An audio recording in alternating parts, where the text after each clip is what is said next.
This is Sridhar Kadari, senior journalist, managing editor, media news. Tax payer గా భారత ప్రభుత్వానికి tax చెల్లించి దేశాభివృద్ధిలో భాగస్వామ్యం అయినందుకు great Indian tax payer award రావడం జరిగింది. ఎలాంటి ఆనందాన్ని, సంతోషాన్ని ఇస్తుంది.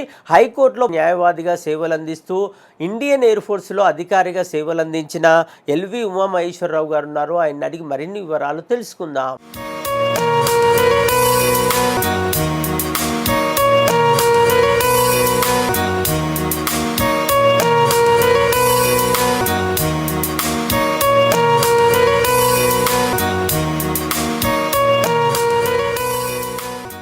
నాకు ఈ రోజు గ్రేట్ ఇండియన్ ట్యాక్స్ పేయర్ అనే అవార్డు మీరు అందజేశారు. దీని మూలంగా నాకు చాలా ఆనందం కలిగిందండి.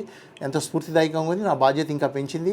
నా బాధ్యత ప్రకారం ఇతర పౌరులకి, నా కాంటాక్ట్లో వచ్చిన పౌరులందరికీ కూడా ట్యాక్స్ కట్టి గవర్నమెంట్కి అభివృద్ధి చెందడానికి తోడ్పడమని కూడా నేను వారికి సలహా ఇస్తాను అన్నమాట. ప్రతి ఒక్కరూ బాధ్యతాయుతంగా ట్యాక్స్ అనేది ప్రభుత్వానికి చెల్లిస్తే భారతదేశం గణనీయంగా అభివృద్ధి చెంది ప్రపంచ దేశాల్లో ముందు స్థానంలో ఉంటుంది. ఒక ఆయుధాల సంపత్తి పెంచుకోవాలన్నా, దేశ అభివృద్ధి చెందాలన్నా, ఒక రోడ్డు వేయాలన్నా, ఒక కరెంటు చేయాలన్నా, ఒక పల్లెటూరులో మారుమూల గ్రామంకి విద్యుత్ శక్తి కానీ, ఒక త్రాగునీరు కానీ సరఫరా చేయాలంటే గవర్నమెంట్ మనం ఇచ్చిన ట్యాక్స్తోనే చేయగలుగుతుంది. ప్రతి ఒక్క పౌరుడు సింగపూర్ లాంటి ఇతర దేశాల్లో ప్రతి పౌరుడు ట్యాక్స్ పే చేసినట్టు మినిమం ట్యాక్సిబుల్ క్వాంటంలోకి వచ్చినా రాకపోయినా ప్రతి ఒక్కరూ ట్యాక్స్ అనేది భారత ప్రభుత్వానికి చెల్లిస్తే అది మనకి దేశానికి ఎంతో అభివృద్ధికి తోడ్పడుతుంది. మనమంతా ఇంకా అభివృద్ధి పదంలో ముందుకు నడిచి దేశాన్ని అభివృద్ధి చేయడానికి తోడ్పడిన వాళ్ళం అవుతాం. గవర్నమెంట్ ట్యాక్స్ కట్టడం చాలా ఆనందంగా అనిపిస్తుంది. ఈ ట్యాక్స్ విషయంలో ప్రతి పౌరుడు కూడా ట్యాక్స్ చెల్లించేందుకు ప్రభుత్వం కూడా ఆ పాలసీని అట్లా చేయాలి. ప్రతి ఒక్కరూ ట్యాక్స్ కట్టేటట్టు మోటివేట్ చేసి కట్టించగలిగితే ఇంకా చాలా బాగుంటుంది.